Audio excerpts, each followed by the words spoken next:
Hello guys, स्वागत छ हजुरहरूलाई फेरि पनि यो मेरो नयाँ भ्लगमा। आज चाहिँ म घरभन्दा तल घुम्न लागेको थिएँ, तर यहाँ पुग्दाखेरि मैले त्यहाँ धेरै सिजनका बोटहरू देखेँ। त्यही भएर चाहिँ हजुरहरूलाई पनि देखाइदिउँ भनेर सो भ्लगिङ हानिरहेको थिएँ म। सो गाइस,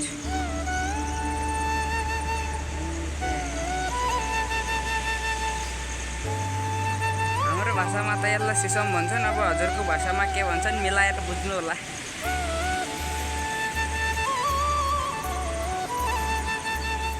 सो यता सिसम छ अनि यसलाई चाहिँ बाँस भन्छन्।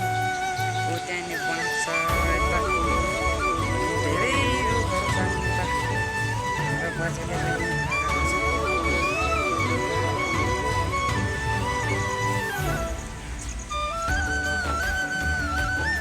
काँक्राको झिलहरू, त्यो चुकको रुख